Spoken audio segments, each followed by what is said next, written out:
Okay, we start now? Yeah. Okay, good morning everybody. This part of the session is going to be conducted in English primarily, but anyway, questions are welcome also in Portuguese. My mother tongue is Spanish, and I can understand Portuguese if you speak slowly. And then I was asked to speak in English this time. This is an international seminar, and is basically sponsored by the Society of Actuaries. My name is Carlos Arocha. I come from Mexico originally, but I've been living in Switzerland, in Zurich, for the last 23 years. So I'm also Swiss, and I'm a member of the Society of Actuaries. And basically, I work as a consultant, and what I do is two things: IFRS 17 and Solvency II. Right? These are the two things that I do, and we work in Europe. Is very, very advanced in terms of insurance. Insurance development is there's a very large number of companies. Also, techniques are very specialized. And if you think carefully, both Solvency II and IFRS 17 originated in Europe. And what I want to share with you this morning, and then and also in the next couple of days, is the experience that I have collected in practicing in Europe, but also with also I have had the opportunity to work in Latin America. I delivered a seminar similar to this a month ago in Bogota, and we also did one in Panama, and then this is the third time that we do this content, which basically includes everything about IFRS 17. Other workshops that we have done are only special topics, but we are going to work here assuming that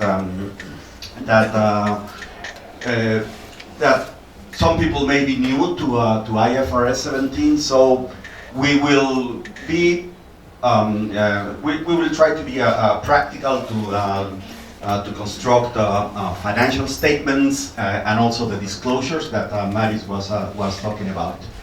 And this is a disclaimer. Whatever I say here are my words, are not the words of the Society of Actuaries. So this is a legal thing.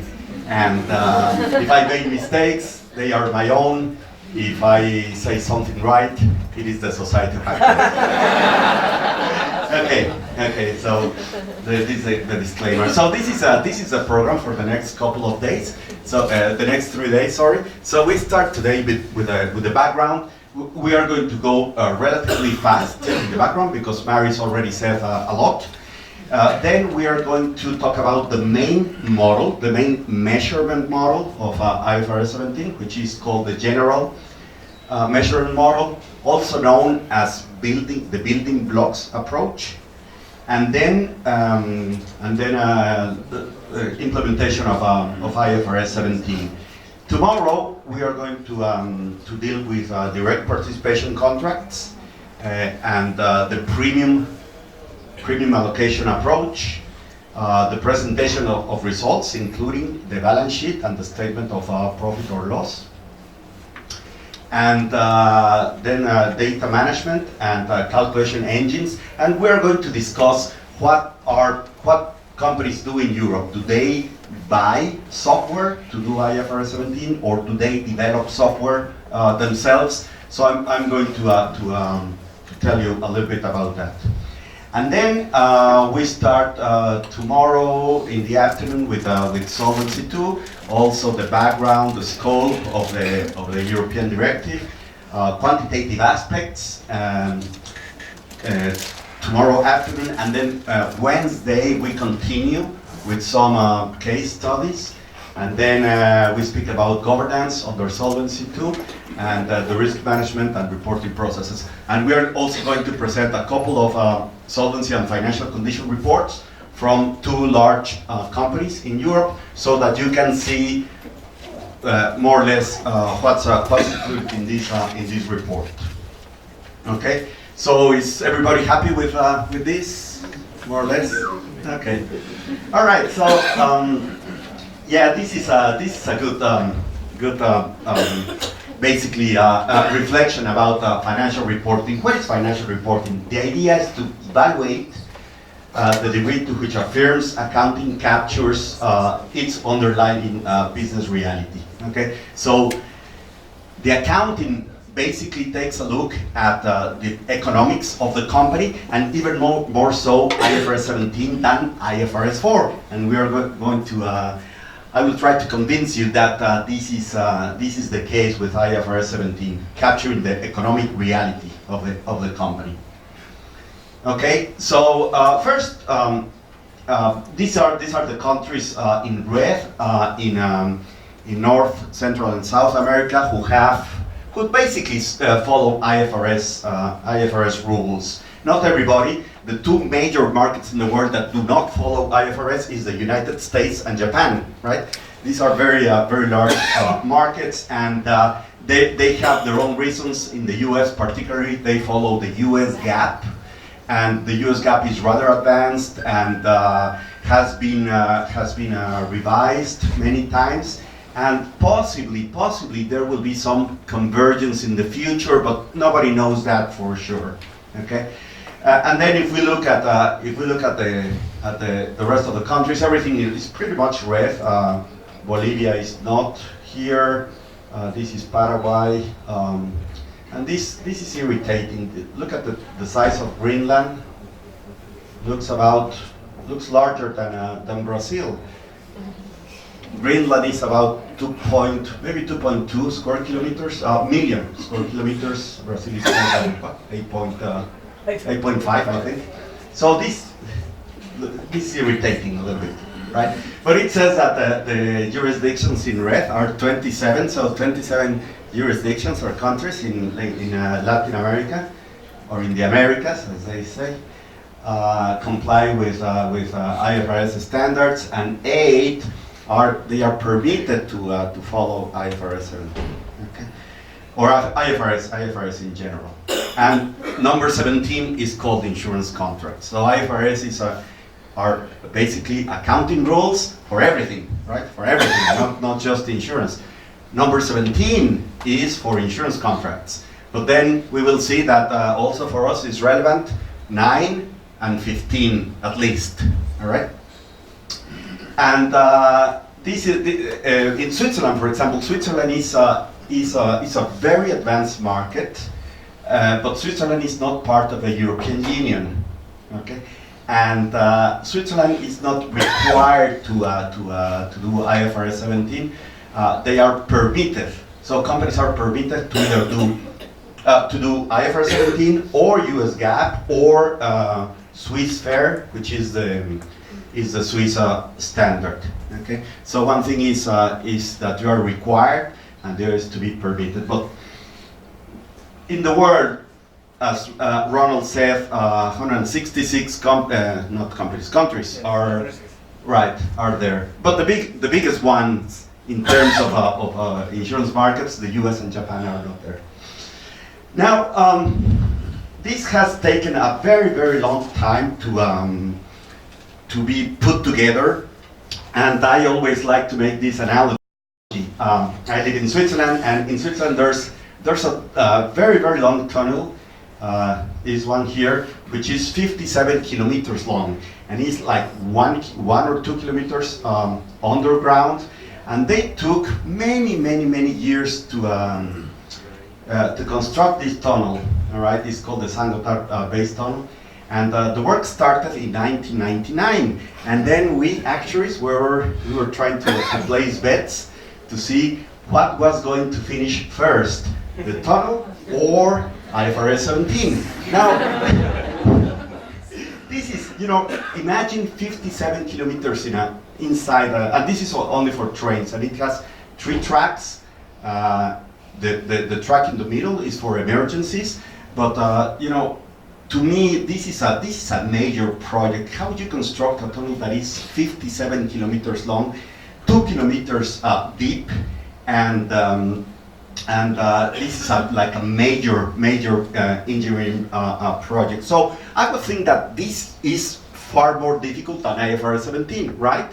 Well, IFRS 17 was conceived in 1997, and I see young people here who perhaps in 1990, particularly young women, 1997 perhaps you were not around, or you were very small, and this is when they started to talk about IFRS 17, 1997, right? And even the IASB, the International Accounting Standards Board, didn't exist then. It was called the International Accounting Standard Committee. Yes, committee, yeah. So Máris said that IFRS 4 was adopted in 2004, and IFRS 17 was published in 2017. It's just a coincidence, right? But it was, the analogy that I like to make is, why is IFRS 17 so difficult? That takes forever to, more than 25 years to work out. Why is that? Why is this complexity? And we are going to see the complexity embedded in IFRS 17, or in general in insurance accounting. Okay. Now, what are liabilities? Also, Máris told us about that. A liability is a claim on assets by creditors that represent an obligation to make a future payment of cash, goods, or services. That's clear. And when you recognize a liability in your books, in your balance sheet, well, you recognize a liability when the obligation is based on benefits or services received currently or in the past, or the amount of payment is reasonably certain, which is not the case in insurance. Okay? Now, why insurance is different than any other industry? In most industries, for example, manufacturing industry, I know the cost of the components, I know the cost of the patents, the labor costs, etc. And then I price the product. Okay? In insurance, you don't know the costs. You basically issue a contract, okay? And then you provide the service. And what is the service? The service is assuming risk. Okay? So you assume risk. But you have to calculate the premium in advance. So you calculate the premium first, which is the cost, and then you provide the service. With manufacturing, you know the cost of the materials. You know the labor costs. You know the cost that is behind, research and development and everything. You know the cost, and then you price the product. Okay, so that's the very thing that makes insurance very, very difficult. Okay, and when do you know the cost? Well, you know the cost when everybody has died, or when all the people who potentially can claimed. But before that time, you are working with estimates. Okay, so what we do as actuaries, okay, we calculate the premium, and the premium. What is the premium? The premium is the price of the contract, but we do so without knowing what is the true cost. Okay, so that's one difficulty, and which makes insurance very different to any other form of product or service. The other thing is that accountants, and who is an accountant here? Raise your hand. Okay, quite a few. So, and who is an actuary? More actuaries than okay, yeah. Okay, so I'll be careful not to say anything bad against actuaries or accountants. Okay, but now accountants say you need to do the accounting every year, right? Or every quarter, or normally in the whole world, financial reports are issued annually. Okay, but do you think that insurance is like a 1 year type of a business? Maybe not. Okay, you can argue that in general insurance, most contracts have 1 year or of 1 year. The coverage period is 1 year. You can argue that. But if you think of it, it would be probably better to have the concept of annual accounting separate from the natural concept of insurance. But anyway, we have to adopt. We have to do the accounting like every company does, like every industry, and we have to have annual statements. Okay. Now, look at this statement. It's a little small. Maybe people in the back can look at the monitors. And this is the statement that we normally recognize now. So this would be like IFRS 4 type statement. So we have here we have revenue, okay, and then we have expenses. And what is revenue? Revenue is typically premiums, okay. There could be some investment income and so on. All right. And then we have in the second paragraph we have expenses, and expenses are made of claims and acquisition expenses, administrative expenses, financial expenses, etc. And then revenue minus expenses is the pre-tax income. Then we deduct taxes, and that's the net income for the year. Some notes about this income statement. Well, first of all, this statement does not comply with IFRS 17, but this is what everybody in the world does, this type of thing. Maybe different names, but everybody can understand this statement, okay? So reserves, there's an adjustment for reserves, and so on and so forth. Now, there's gross claims, okay, and net claims, the difference being what reinsurers like Ronald pay, right? And also you have in the top line you have gross written premium, and then premiums ceded to reinsurance, and then basically you have net written premiums. So number one, this statement does not comply with IFRS 17. Number two, written premiums include deposits. Accountants don't like that, right? And I think they are right. Why? Because if I get a deposit, that's not revenue, or is it?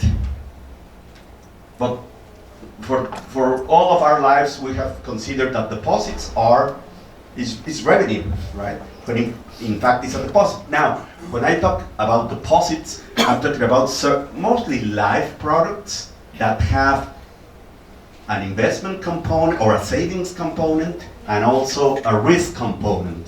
So there's a mortality and there's savings. But the premium, the whole premium for the contract, is included as revenue. This is wrong. Right? Written premiums and expenses correspond to each reporting year, right? So the premiums that I have here, these are in millions. So the premiums that I have are for the reporting year. But the claims are for the reporting year and from last year and the year before last, and so on. So we are combining, in Spanish we say peras con manzanas. It's comparison that is not significant. Why is that? Because if a claim happened last year, the insurance contract was valid last year. It's not valid this year, but the claim happened last year. It only reached us this year, so it's included in the claims, right? So on the premium side, we take only premiums for the year. On the claims, we take claims for this year and also for the past. Okay. Now, reserve adjustments include the present value of future premiums. For those actuaries in the audience, we know that what is a reserve? A reserve is the present value of the benefits minus the present value of future premiums. But then these future premiums have also a deposit component. Okay. where are reserve adjustments? Reserve adjustments is in the revenue part, in the expenses part. Okay, so that's a bit inconsistent. Accountants don't like that, and I think they are right. Now, number 5, insurance and investment earnings from insurance contracts are not separated. Okay, Máris also mentioned that. Okay, okay. So, what are the implications of the IFRS 17? Well, here's a list. One thing is the comparability. All right, we should be able to compare different companies. Should be an international standard. IFRS 4 Phase 2 is made off of, what they said is that, okay, you can use your local accounting rules and that's it. So the accountants that, the accounting that is done in Brazil is going to be different than the one done in Mexico, for example. It's going to be different because each IFRS 4 incorporates local rules. Okay, so better comparability is one thing. The other is cash and dividends. Why is that? Because dividends, and dividends I'm talking about shareholder dividends, are usually measured using so-called statutory accounting. Okay, statutory accounting. Now, what's the thing with accounting? Well, you can do accounting in many ways. In the United States, for example, there are typically 3 sets of accounting rules. You have the US GAAP, to disclose results to investors. You have statutory accounting, and this is for the regulator, or the regulators. There are 56 regulators in the United States, 1 per state, plus Puerto Rico and Guam and all these territories. And if you do business in New York and in California, you need to file your reports to the regulator of New York and the regulator of California, right? So, US GAAP for investors, the statutory for regulators, and then there's a third one, which is for the tax authority. Okay, so the tax authority is also the government, but they won't accept statutory accounting. Why? Because exactly because the statutory accounting has larger reserves. The larger the reserves, the smaller your profit. The smaller the profit, the smaller the tax. So the tax authority says, no, let's do a different accounting. So actuaries do, in the US, they do three sets of accounting rules, okay? And the situation changes depending on the country. In some countries, it is the insurance regulator, in this case SUSEP and INS, who will tell you what to do, etc. Okay, but you may have more than one way of measuring results. Okay, then there's the principle of economic valuation, and this is what this means is that you need to consider the so-called market value of assets, and we don't say market value of liabilities, we say fair value of liabilities, but it's the same kind of concept. And good news is that Solvency II also has this idea of economic market values. And then the last implication is the profit. Okay, so the profit is going to be ideally more transparent, because I will know what part of the profit comes from insurance service, what part of the profit comes from investment, and so on. And also I have to identify the sources of profit, and so on and so forth. Okay, so these are pretty much the implications. By the way, you will receive all these materials later. Now, key features. Well, things like dynamism. Okay, time value of money. Valor del dinero en el tiempo. Market consistency. Here, FCFs are the fulfillment cash flows, the flujos de efectivo de cumplimiento. Okay. We have also risk. Okay, and we need to reassess the risk margins continually. Then the deferral of profit on initial recognition, and then the adjustments to profit for changes in assumptions to calculate the fulfillment cash flows. And we're going to see numerical examples, so it will be crystal clear, I hope. It will be clear. Okay. Now, this thing, everybody's going to, if everything goes well, everybody's going to like it because it's good for actuaries, it's good for accountants. IT people, do we have IT people here? No IT people. I think this is wrong. IT people should take part of IFRS 17, right? Because it's very heavily involved, or should be very heavily involved. Now, what's the problem with IT? The problem with IT is that sometimes they tell us what can we do, right? So I want a product that has this and that service, or this and that feature. But if the IT guy says, no, we cannot put that in the system, then we are kind of we depend a lot on IT. And here, if you want to be serious about your IFRS 17 implementation, bring your IT colleagues to the discussion. Is very, very important, and bring them from the beginning. Very, very important. Okay. Well, this is the so-called insurance contract liability. This is a pasivo, which has two parts. One is liability for remaining coverage, okay, and the other is liability for incurred claims. Okay, so in the left-hand side we have remaining coverage, and this is equal to the fulfillment cash flows. And where are the fulfillment cash flows? Well, these are the cash flows adjusted for probability, adjusted for time value of money. Here we have in red we have discount rates. Then the yellow is the risk adjustment for non-financial risk. And then I add the contractual service margin. And what is the contractual service margin? Well, this is if you want a elevator reply, right? It's very unlikely that you go here in Avenida Paulista and you take an elevator and somebody asks you, oh, so what is the contractual service margin? But in case they do, you can tell them contractual service margin is deferred profit. Deferred profit. That's what it is. So, in other words, you don't recognize the profit today. You receive 1,000 in premium, for example, and this is already like a liability, right? And then you recognize the profit during the contract as time elapses. Okay, so it's this is contractual service margin is unearned profit.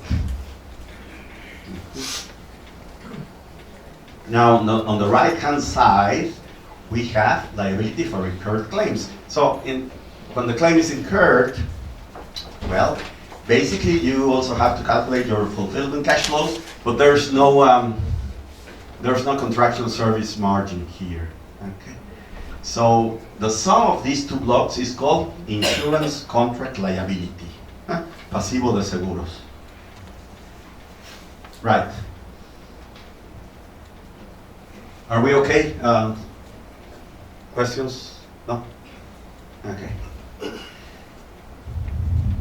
Now, fulfillment cash flows. Okay, so here we have a formula. So this is very easy. So this is the present value of the cash flows. That's what it is. Now these are sub t. This is a discounted. This is a discount rate. Okay, which is risk adjusted. Okay, and what we do is that we see this. Also, this is a complexity.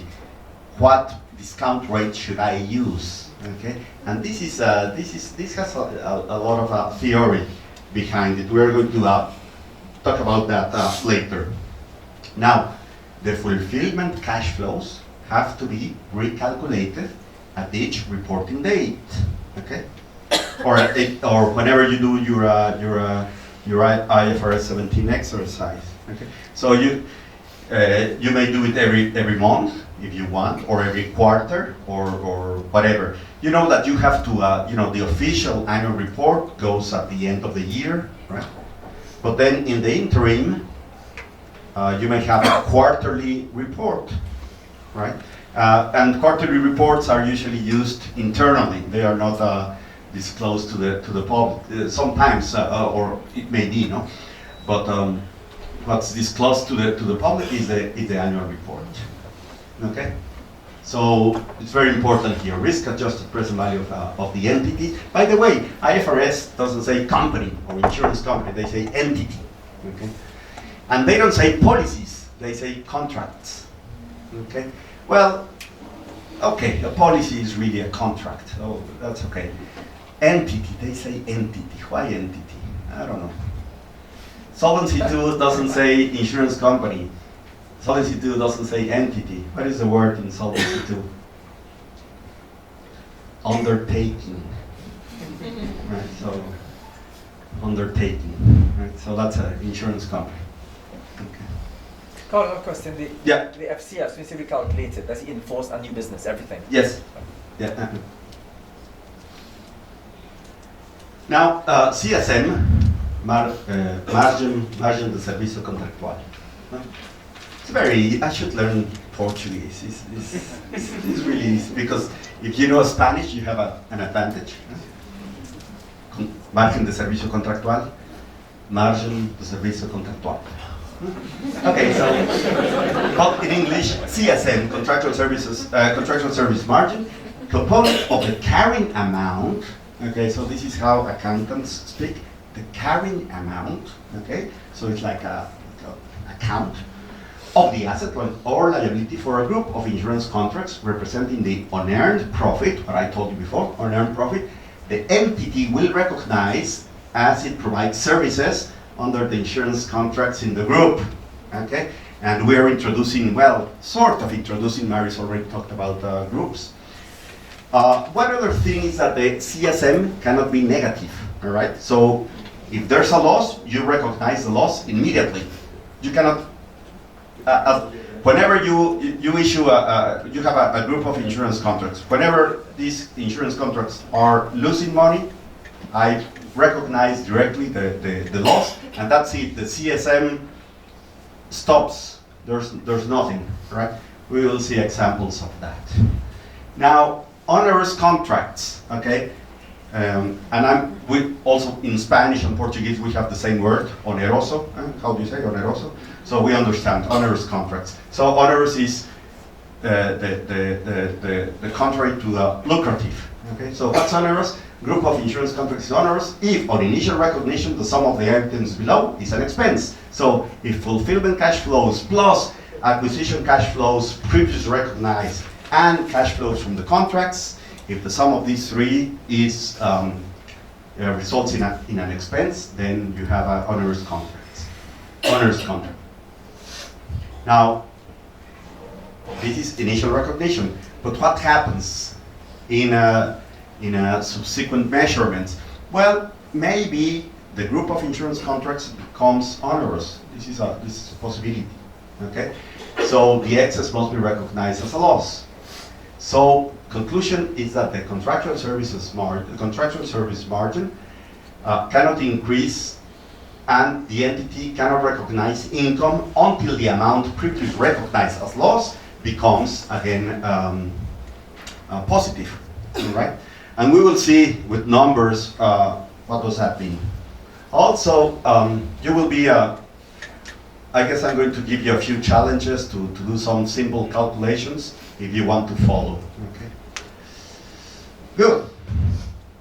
Now, again here the liability. Remember, if you think liability, think of two parts. One is for remaining coverage, one is for incurred claims. Okay. So you have this is the change in book value of the liability. For ordinary income is reduction of liability due to the service provided in the period. What is the service? The service is What we are doing is that we are assuming risk. So that's the service that we are providing to the policyholder. What business are we in? What business are we in? We are in the business of promises. Okay, this is what we do. Promises. Okay, if you have an accident, I will pay you. If you have a health a sickness, I will pay you. Right? If you have a car crash, I will pay you. If you're whatever, if your property is damaged by fire, I will pay you. So these are promises. Okay. We call them policies, or I guess IFRS 17 calls them contracts. But these are promises, okay? This is what we do, we sell promises. And that's also the difficulty. What's the value of a promise? Well, we don't know. We have to do a lot of estimations, and that's also the complexity. But this is the business where we are at. And by the way, in the business of selling promises, there is something that is very, very important, and that is trust. Okay? If I want to sell you a promise, all right, I have to have this sort of I don't know, this attention to the client, which many companies in the world neglect. They think, well, the client pays a premium, but I don't know, if they want information, they go to the internet. And this is an approach that is not very good. We need to be better as an industry, right? As an industry, and I've seen this everywhere in the world. That insurance companies are not good with their clients normally. Of course, there are companies that are very, very good, but the general rule is that we are an industry that is not perhaps not as friendly. We could be friendlier with our clients, and also we are an industry that is very difficult to understand, right? Very, very difficult to understand. If I don't know, if I look at the balance sheet of a manufacturing company, it's much easier, right? But the balance sheet of an insurance company is very, very difficult. Now we have another item, which are insurance service expenses. Okay, so here we basically the change in book value is our losses in onerous contract groups and adjustment to such losses. Okay, and then for the finance expenses, insurance finance expenses, the change in book value is the effect of inflation and also the effect of changes in the so-called risk or risk adjustment. And then we have something that is basically parallel for incurred claims. Now, but when the claims are incurred, then I basically, for insurance service expenses, I have to calculate the increasing liability for these incurred claims in the period, and then I have to basically recalculate the fulfillment cash flows for the future. Okay? And then for finance expenses is the same thing. Okay. Now, when the claims are incurred, there's no income, right? There's no, the concept of ordinary income disappears. Okay. We okay? Yeah? Okay. Right. Now, we have spoken about insurance income or insurance expense, finance income and expense. Now, this is the change in book value of a group of contracts that originates by two things. One is the time value of money, and the other is the risk, right? The financial risk assumption. And you can, if you want, you can recognize everything into everything. I mean, the finance income in the profit or loss statement or in the OCI, which is the other comprehensive income, right? Yeah. And what is this other comprehensive income? Well, this is also an accounting, sort of an accounting technique or an accounting device where you have changes in the changes in capital that are not due to to raising capital or deploying capital are basically consigned in the other comprehensive income. And then insurance contracts are also subject to the effect of exchange rates, and for that you have to use another statement, which is IAS 21, which is called the effect of changes in foreign exchange rates. And the differences in book value must be recognized in profit or loss, unless these changes are already recognized in the other comprehensive income statement. Okay, so this is also an important concept, which we will illustrate numerically.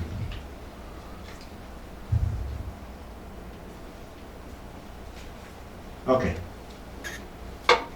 Now, profit or loss. Okay, so we have two blocks. One is the insurance service, the insurance revenue. Insurance revenue, and then this is plus revenue for coverage provided in the period, and here the green, revenue for the release of risk in the period. Why is that? Because as I provide service, so my risk reduces. Okay, so I'm at the beginning of the contract, I have a lot of risk, but then halfway through the contract, it's not linear, but I'm going to say that I have half the risk. Okay, it's not linear, but I will say that. Okay, so this one half is being released, so this goes to the insurance revenue. Okay, and then for the expenses, what I have negative, so this is minus expected claims and other insurance service expenses. Now, what are these other expenses? For example, ULAE, ALA, ULAE, you know what is this? Unallocated, exactly. Yeah. And plus or minus changes in cash flows and risk adjustment. So this box is called the insurance service result, and then this box is called insurance finance expenses. Okay, and here what I have is the unwind of discount rates. Okay, and what is unwind?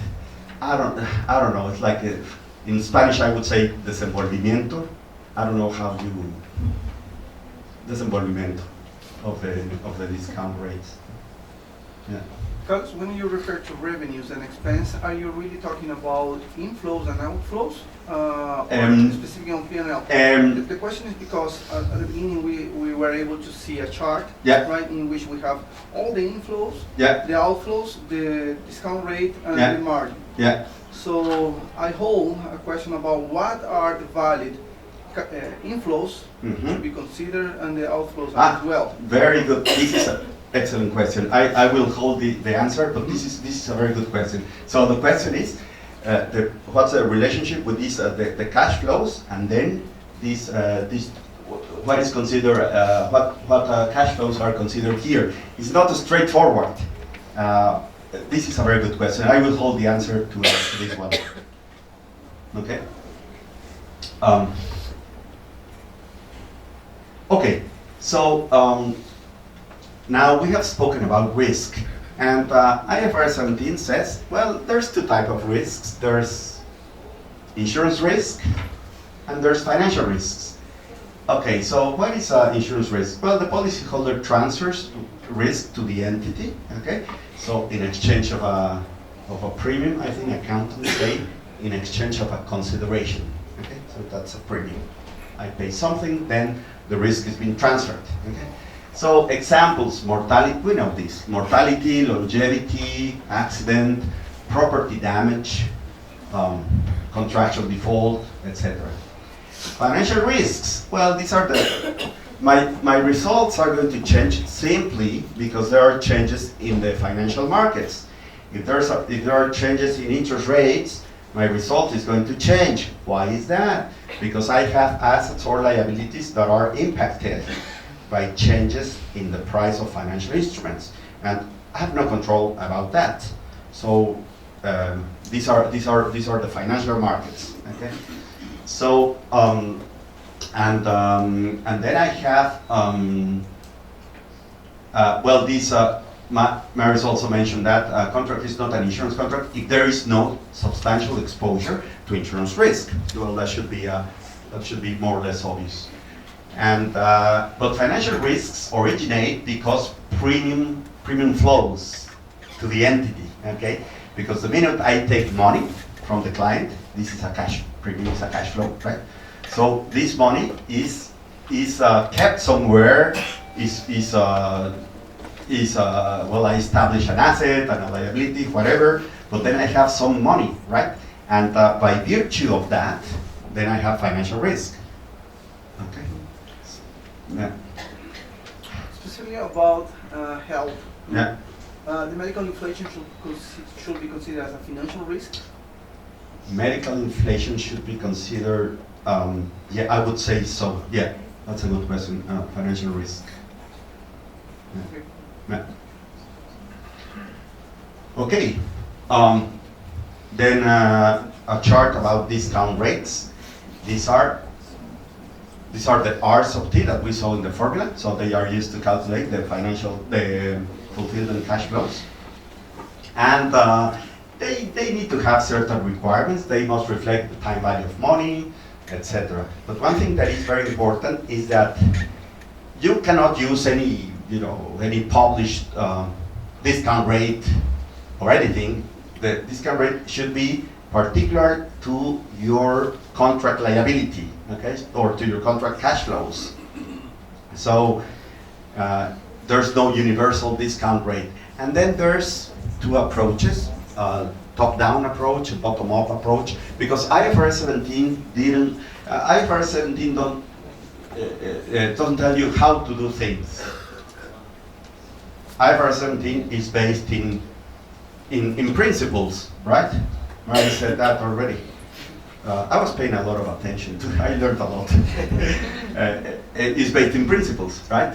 So they won't tell you how to calculate the discount rates. They will tell you, well, yeah, you need to reflect time value of money, of the liability cash flows, must be consistent with market prices, and so on and so forth. But they don't have a recipe to calculate the discount rates. Okay, so they won't give you any details, right? IASB. And by the way, what is IASB? This is the board. So and they have an office in London, and there's only 12 people in the board. Okay, 12 people, and these people are, I guess, the most powerful people in the world, because you have to do the accounting according to the rules. Of course, that there's a lot of committees and all the rest, but there's the board is made up of 12 members only. Yeah. So they tell you these type of things. And I know the chief actuary of a very large company, a U.S. company, and I asked him, so do you calculate the discount rates? And he says, no, I don't. Basically, we have economists calculating the discount rates. They present to me the discount rates, and then I make some decision.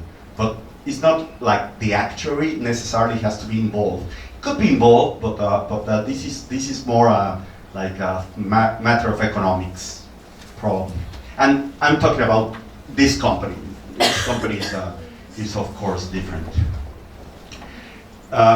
Now, contract boundaries. Okay, contract boundaries. Well, this is the cash flows are within contract boundaries or contract limits, when the entity can compel the policyholder to pay premiums or has an obligation, substantive obligation, to provide policyholder with services. Okay. So, whenever uncertainty disappears, I know what's the value of the contract, for sure. Then basically I can argue that I have reached the contract boundary. If the coverage period has not elapsed, I don't know. But then there's a certain point in time when I say, well, I have reached the contract boundary. Okay? So if I can reassess the risk, and can set a price or level of benefits that fully reflects the risk of that portfolio.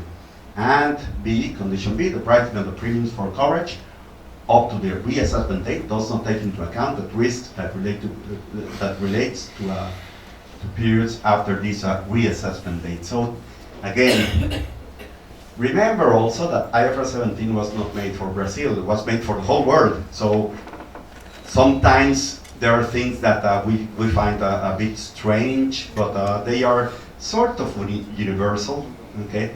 And I can anticipate that those companies with more problems in IFRS 17 are going to be life companies. We already know that because of the long-term nature.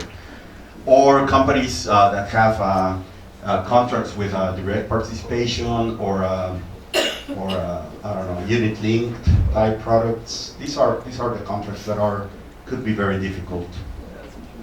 Okay. All right. Then measurement models. I said before that the main model is called the general model. Okay. And for the general model, we have these 4 boxes. Okay. Contractual service margin, adjustment for non-financial risk. We can also call it risk margin if we want. Discount rates, and then expected value of fulfillment cash flows. So these are the components. But then, the so-called premium allocation approach. This is a simplification.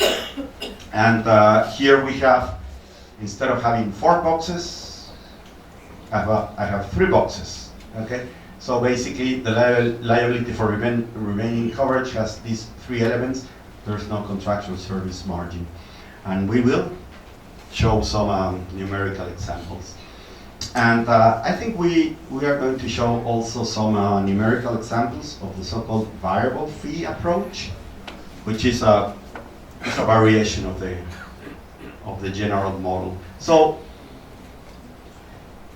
what's very important here is to understand fully the general model, and this today we are going to come out. This evening, when we say hello to our spouse, we are going to say, well, now finally I understood the general model, right? Well, if I have to have this conversation with my wife, I think we're going to be in trouble, right? Anyway, these are the models, the measurement models. Okay, and here is a bit more of detail of the general model, and here, for example, when we talk about cash flows, we are talking really about probability weighted cash flows within the contract boundaries. So what's probability weighted? Well, basically what they are telling me to do. Well, they don't tell me, they don't give instructions. IFRS 17 doesn't give instructions. But when we read probability weighted, basically we say, okay, this contract can generate different cash flows in timing and amounts. And we have, in insurance, we have 2 main processes, 2 main random processes. One of them is frequency. And what is frequency? Frequency is the number of claims per unit of time. Okay, so unit of time, normally 1 year. So how many claims I'm going to have? This is modeled with a frequent, normally a discrete distribution, Poisson distribution, negative binomial distribution. So this tells me the count, how many claims. So first random process, frequency. Second random process, severity. Okay, severity. And severity tells me the size of the claim, all right? And I use a different probability distribution for the size of the claim, right? Gamma or log normal or whatever I want. Or whatever is right, not whatever I want, whatever is right. Okay? So, when they tell me probability weighted, I'm an actuary, okay? So they are probability weighted, that means that I have an insurance contract, then I have to estimate all the different cash flows, okay? And then I need to assign probabilities, and then I take sort of a unbiased expected value, all right? That comes from what? Comes from an aggregate model, right? So what's an aggregate model? It's a model that combines the two random processes, frequency and severity, okay? If it is life, in certain respects in life, I know the sum assured, I know the benefit. So it's a different story because I know the size of the claim beforehand, normally. Okay, but in the case of a general insurance, I don't know if I issue property damage products, I don't know how many claims I'm going to have per unit of time, and then I don't know the size, right? It could be a small house that burns out, so it's different value that if I don't know, if a factory burns down, so that's the property value is going to be much higher. Okay, so here we have to take into consideration probability techniques, and most likely we will do. They don't say that, but we are talking about Monte Carlo type simulations. All right. So why Monte Carlo is famous? Why? Well, Monte Carlo is basically a neighborhood in Monaco, right? And where there's a famous casino, right? So basically, when in mathematics, when we talk about simulations, it's called Monte Carlo simulation because of this casino. Because casino is associated with gambling. Gambling is associated with probability distributions and so on. So we say Monte Carlo. But why also Monte Carlo is important? Who lives in Monte Carlo? Who was in the news yesterday? He was a big man yesterday. Djokovic lives in Monte Carlo. I didn't see the match, but it was what, 5 hours or something? Yeah. Yeah. Did anybody see the tennis match? Yeah. Was it? Great. Yeah. Longest ever, right? Okay, so that's the meaning of probability weighted. Then discount rate, we have spoken about that. Then the initial contractual service margin is the net difference of fulfillment cash flows, sorry. Then the release of the CSM, the contractual service margin is going to basically is going to go from a high number all the way down to zero. Okay, so the part that we are releasing is what we are recognizing in profit. Is it linear amortizer? Not necessarily.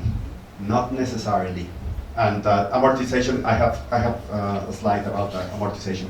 No. Well, the short answer is no. It's not linear. Aggregation.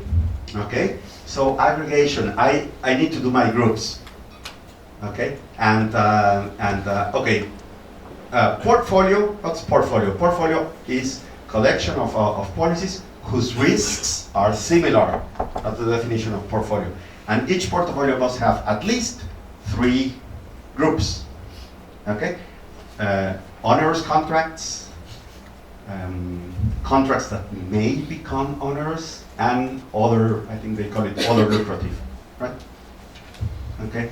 But these groups, I cannot have contracts that are 12 months apart in groups. Okay. But then there's the combination of groups is could be a tricky task, because when one of the discussions many years ago was whether to do the accounting on a contract per contract basis. But then they decided, no, let's do some grouping.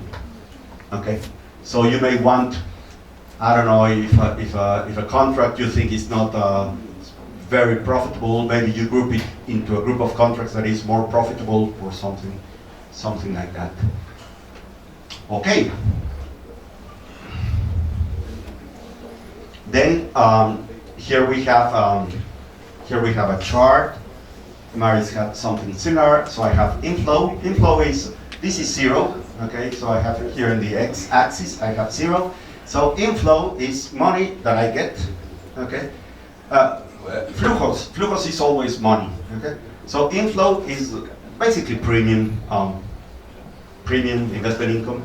Outflow is the red here. Outflow is expenses. I pay claims, but also I pay expenses, I pay commissions, etc. Then, so these are the cash flows. So it goes up, but then it goes down because of expenses. Then it goes up because of the time value of money. Then it goes down because of risk. And then this box here, so this difference that allows me to have this to 0, this is a contractual service margin. Okay, so this is a good chart. Yeah, maybe you can print out this chart in color and put it in your living room. It's a nice chart because it's very intuitive. I think most investors will understand this. I don't think that's too difficult. Now, when they say explain about risk, that's a different story because that carries a lot of theory. But the concept is simple. Now, this is a case where where the CSM is positive, and here in this chart, look at where is the x-axis. The zero is here. Okay. So in this case, inflow was here. This green bar. But then outflows were higher. Okay, so I'm already below 0. Okay, the discount rate is helping me a little bit, pushes this up, but then the risk pushes it down, and then I have basically, it's not called CSM. I go back, it's called CSM. I go forward, it's called loss. Okay, loss. Why? Because by definition, CSM cannot be less than 0. Okay? Now, why do I have onerous contracts? Do I enter a contract to lose money? No. But also if you think of marriage, you don't get married to divorce. It happens, right? So by the same time, and marriage is also it's a civil contract, okay? Yeah. So in insurance, you don't issue a contract because you're going to lose money, but once in a while you will lose money or whatever. If all contracts that you have lose money, then you're in trouble, right? But you may have some contracts that lose money, and these are called onerous contracts. Now, coverage units. Back to your question, sir. Sorry, I didn't. Francisco. Francisco's question. He said, is the amortization linear? Well, no. What I have to take into consideration is the so-called units of coverage, or coverage units. So what are these? Well, basically, I allocate the CSM that I'm going to recognize every period, and the period could be 1 year or whatever, or 3 months, whatever, by the service that I provided in that particular month, in that particular period, divided by the whole service. Okay. So what I say, coverage units are used to allocate, okay, the CSM to the current period. So the number of coverage units in a group is the quantity of coverage provided by the contracts of the group, determined by considered for each contract, the quantity of benefits provided, and its expected coverage duration. So if I have, for example, if I have a group of contracts with exactly the same benefit, or the same, think of life. I have one portfolio, 100 policies, identical, okay? Then, yes, it would be linear. But in real life, I'm going to have, I don't know, the sum insured here is going to be 10,000, and the other one is going to be 500,000, and the other one is going to be 10 million.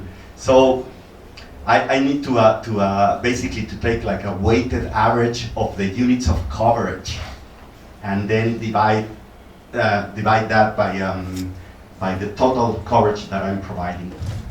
Okay. So these are possible definitions. If I have life insurance with fixed benefits, then the coverage unit may be the sum assured. For deferred annuities, the fund accumulated at retirement or guaranteed benefit, whatever. So I have to see what kind of coverage am I providing, and then this is going to drive my amortization. And then again, principles-based concept. Now, this is a summary of B119. Okay, so we have the main articles, and then we have Annex A, Annex B. So this is in Annex B. So 119 talks about basically talks about the process to recognize. Okay, so an amount of the CSM is recognized in profit or loss each period to reflect services provided under the group of insurance contracts in that period. The amount is determined by this procedure. First, I identify the coverage units in the group. So how many units am I going to have? Then I allocate the CSM equally to each coverage unit. Okay, and then I recognize in profit loss the amount allocated in the period. Okay, so this is the kind of language that they speak like this to me. So they won't tell me use this formula, use that. This is the kind of language. I'm going to get you. I need to get used to this. Okay. Having said that, we have some questions. Hi. So the risk adjustment also goes on to the P&L as the services provided, right? Correct. Yes. Coverage units is the way that CSM goes on to the P&L. Yeah. But the coverage units are not necessarily the way that the risk adjustment will go. So how are insurers aligning their decision to release the risk adjustment compared to releasing the CSM? Yeah, I don't know. I don't know. I think I don't know either. that's a very good question. That's a very good question. I think no. What I would do is that I would use as proxy the same coverage units, right? So I think it's actually going to be quite strategic. Yeah, your risk adjustment comes before you decide whether it's onerous on initial recognition or not. Exactly. The CSM is after. So I just wonder if there's the majority of the question is done. Yeah. So what tools would you recommend for insurers to assess the strategic value of using coverage units to release the risk adjustment, or the strategic value of intentionally not using coverage units? So we don't have the answer now. Okay. No, I don't either. But you need to use coverage units. For your risk adjustment? No, for the CSM. So what framework would you advise an insurer to analyze how we need to release the risk adjustment? Well, I think from the theoretical standpoint, what you say is what's the remaining coverage that I have, and then you calculate the risk. I think this is a principle. Yeah, straight line. Yeah, something like that. Yeah. Right. Yeah. Okay. Who else wants to? Any questions? Can also ask in Portuguese. I will reply in English, but or can I don't know. Do we have Spanish speakers in the audience? Can also ask questions in Spanish. Okay. Well, if there are no questions, oh, by the way, you are going to get the material later on, and feel free to catch me in the coffee breaks, whatever if you need. I'm going to be here until Wednesday. Wednesday at 6, I take my taxi to the airport. So I'm going to be here with you these 3 days. Enjoy the lunch, and we meet again at 1:30. 1:30. Okay.